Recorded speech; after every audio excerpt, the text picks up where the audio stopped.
This presentation will address the focus question, how are priority issues for Australia's health identified? And it will look at measuring health status, but particularly at measures of epidemiology and more specifically life expectancy.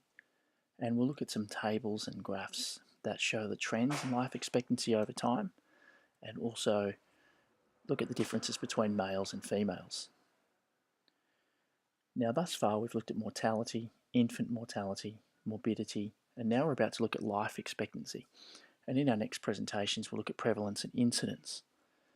But life expectancy can be defined as the length of time a person can expect to live, or more specifically, it refers to the average number of years of life remaining to a person at a particular age based on current death rates.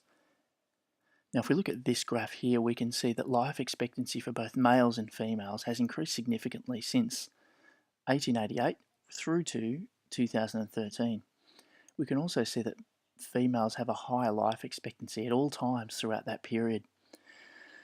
We need to think about why life expectancy has increased so significantly over time, and we can conclude that there are today much better levels of education in the population about good health and about what it takes to be healthy. We also have a better standard of living than people had in 1888 and over time. We've also seen the introduction of measures such as vaccination and health promotion initiatives to try to improve people's health, and this has helped to prolong people's lives and really has reduced the death rate over time. So that's why life expectancy, or there's some of the reasons why life expectancy has increased over time, and there are many more to discuss, and we'll look at those in the classroom. Now, this graph here shows the increase in life expectancy for both males and females in between the years 1984 and 2014. And you can see that, yes, the trend is moving upward. So males in 2014 are living longer than they were in 1984 by a considerable amount, and same with females. We can see that that gap, however, is narrowing. You can see that in 1984, the life expectancy for males was just over 72 years, and the life expectancy for females was just over 80 or just over 78 years, so around 80 years. But we can see that females are now living up to over 84 years and males up around just over the 80 mark. So the gap has narrowed. Males are living longer and they've gained on their female counterparts. However, we're still seeing females live quite a bit longer than males. And the reason for that is complex. What do we know about female behaviour? And what do we know about female, the sociocultural influences on the health of females, of course, and males? And we know that females do tend to visit the doctor more than males. There is a sociocultural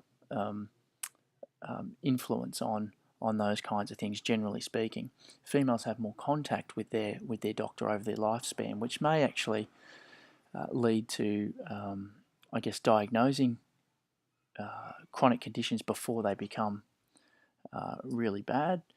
We also see females generally involved in less labour-intensive work throughout their life, and males tend to be in jobs that are a little bit more labour-intensive or potentially dangerous as well.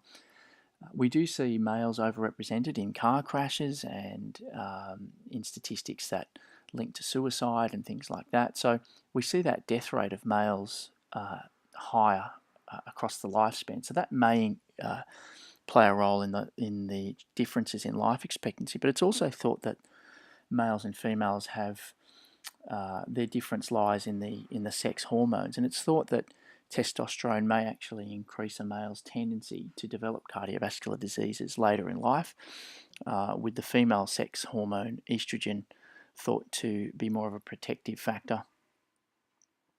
However, more research needs to be done around this area, but we'll talk about some of the reasons why males are not living as long as females, and try to come up with a nice conclusion as to why that's actually happening.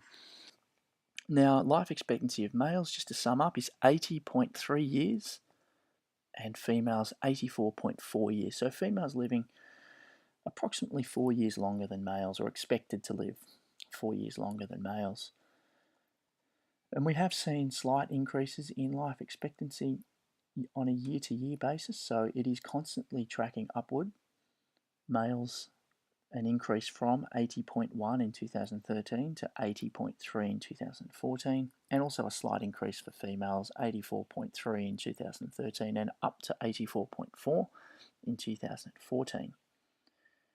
Now, life expectancy is a significant measure of the health of particular population groups, and the Aboriginal and Torres Strait Islander group, or ATSI group, have a significantly lower life expectancy than the non-Indigenous population. And you can see here that the average male, ATSI male, will live 69.1 years, which is 10.6 years lower than the rest of the population. And likewise, females living 73.7 years, which is 9.5 years lower than the rest of the population.